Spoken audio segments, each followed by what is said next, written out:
Hey, good morning. It's April 4th, which is what I called out the other day.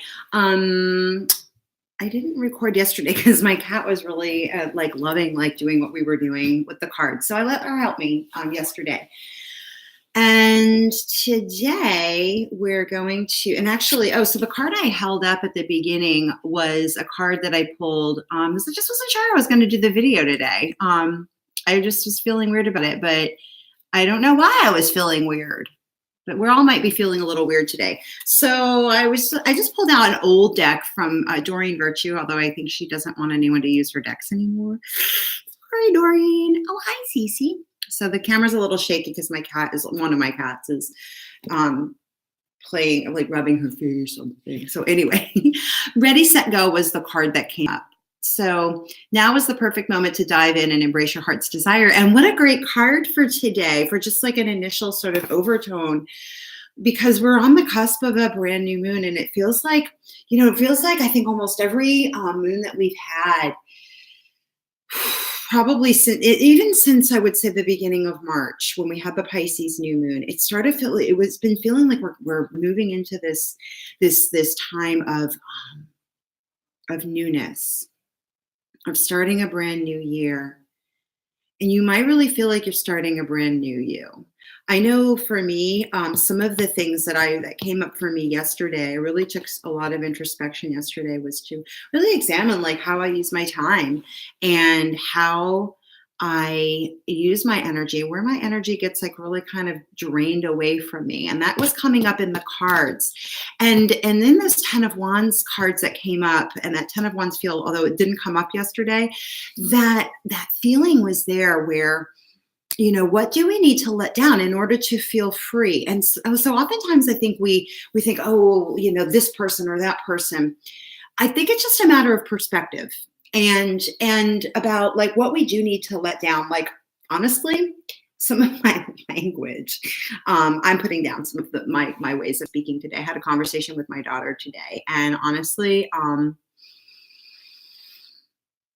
just some of my self-talk, the way I express myself, listening more, putting down the need to speak as much and to do more listening. So with that, let's do some listening.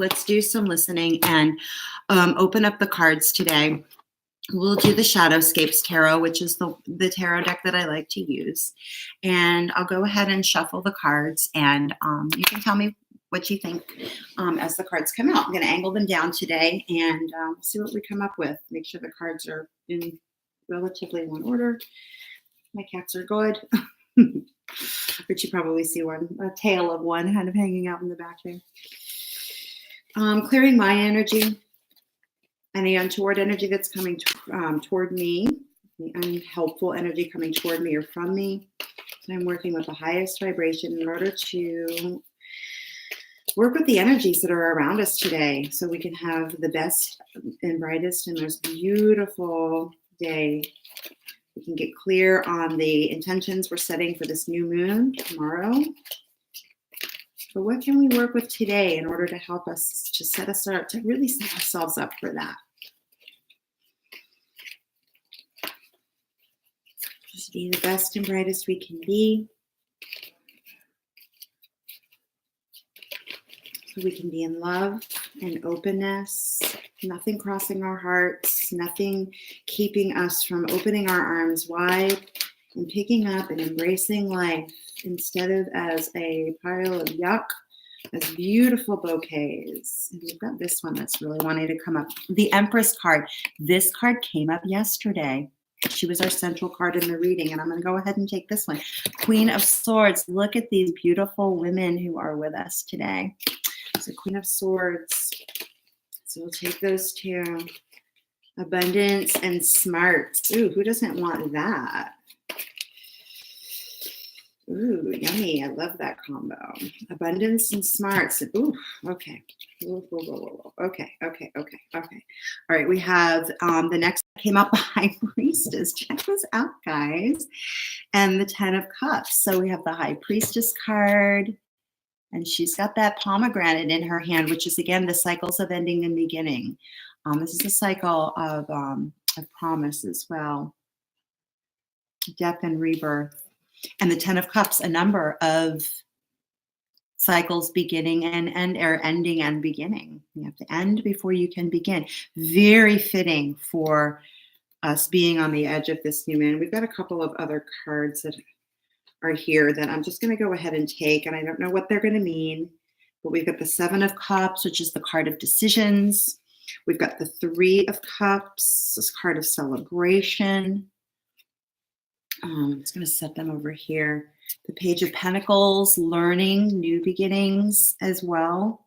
Wisdom, learning about how we can manifest the best in our lives. I love the globe. I don't know if you can see that globe that's in her hand. She has this little orb. Nine of Cups, another cup of abundance. And the Five of Cups, again, looking, things are ending and you have to. In this card, I always see this as a card that's full. Like she's actually looking at goldfish. She's looking at her wishes. There are definitely some cards that have spilled and some people in the water around her.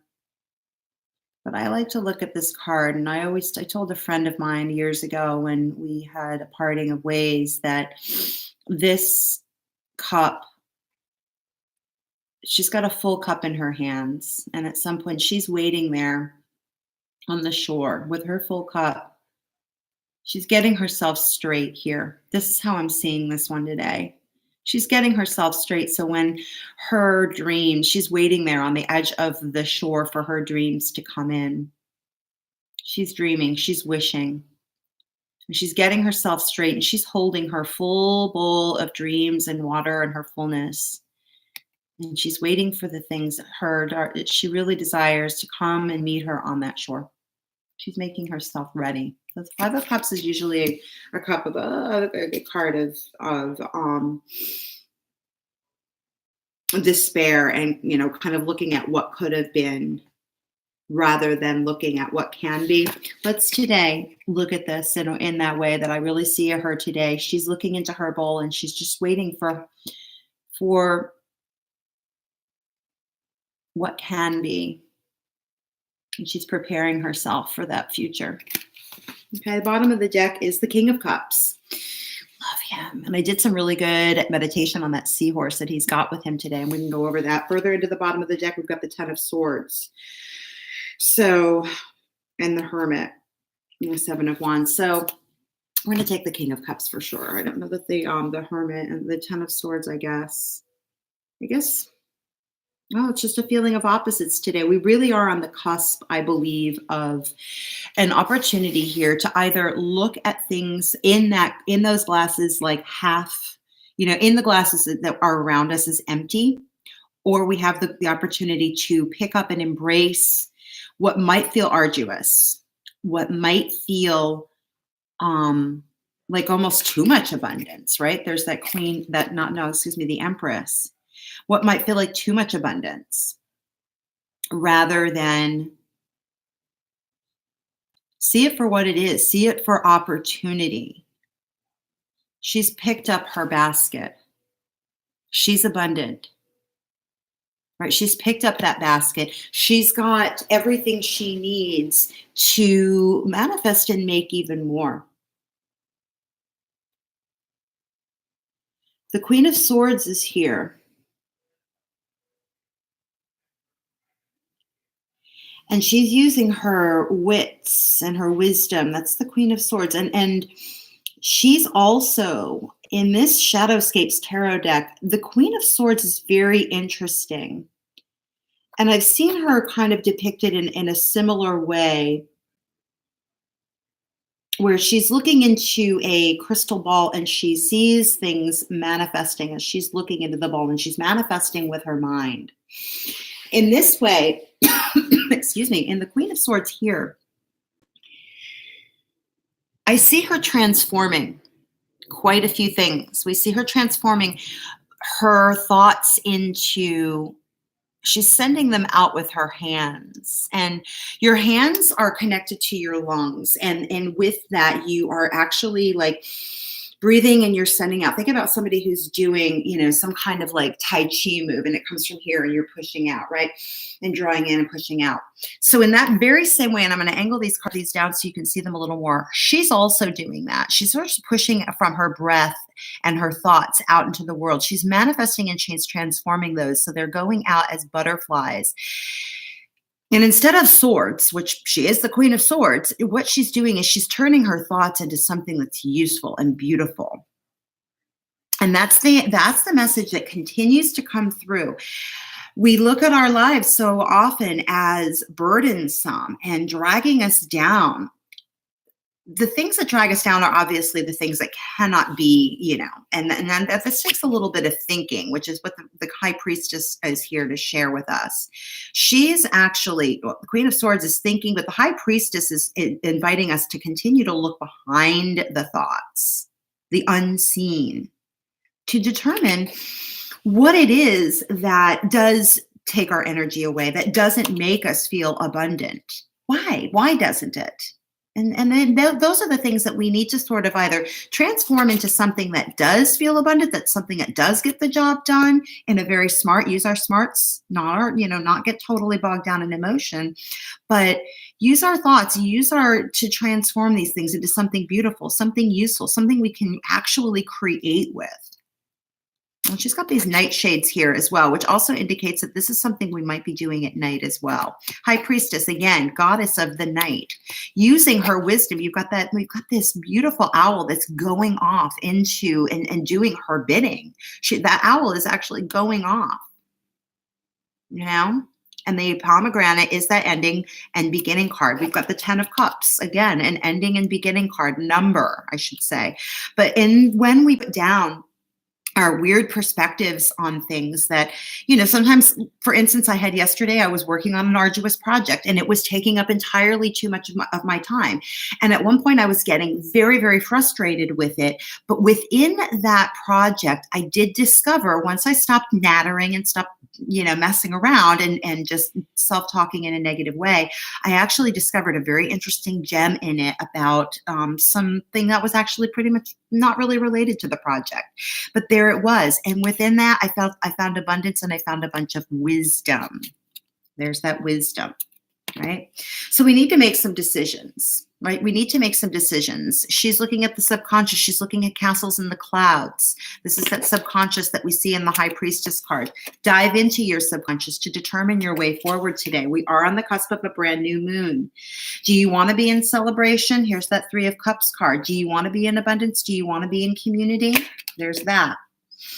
There's again, the card of abundance. These all came out together. Or do you want to stand on the shore looking in your bowl, looking at what could have been, what should have been, blah, blah, blah, blah, and not move forward, not be in this state of abundance? The King of Cups was at the bottom of the deck. Again, this guy has mastery over his feelings, his emotions. He's pulled in the emotions. The seahorse that's with him. I did some, like I said, grounding on some meditation on that seahorse, because this card came up over the weekend. I did some meditation on this card, and that seahorse that's with him, that seahorse is an invitation to get grounded in the emotions. So no matter what is coming towards you, you're able to look at what you potentially do need to let go in a way that is productive and not something that you're going to get mired down in. Because you want to be in this place of abundance, but that seahorse is a grounding energy. It's also a symbol of fertility. It's also a symbol of fertility. So we have a lot of cards of abundance. Oh my gosh. We have the 3 of Cups. We've got the 9 of Cups. We've got the Empress, for God's sake. We've got the 10 of Cups. There's a lot here that we can take forward and work with our dreams, right? This 5 of Cups today, I don't see her in a posture of sadness, which is generally the connotation of this card. I see her differently today, and I see her as someone waiting, looking in her abundance, and willing to wait on the shore for whatever ship that she wants coming in. She's waiting. She's looking at what she does have, what she can manifest with, what she can move. So I think it's really important to take that message. What can we do? Because tomorrow's new moon, it's time to plant those seeds, right? It's time to plant those seeds and consider what you do want to move forward with. Because there's a lot here. There's a lot here.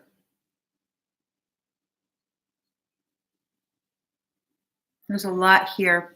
And I think it's a matter of whether you're willing to take up that stuff, to actually, it's like I said, to instead of close the arms here in the Two of Swords gesture, which was coming up so much, it's opening the arms, drawing in the abundance, and being willing to take what the universe is giving you. Because there's a lot here. Holy cow. All right, I'll write up a little bit about this in a short blog, and but that'll be it for now. If you have any questions, I will just post them in the comments, and I thank you. Have a great day.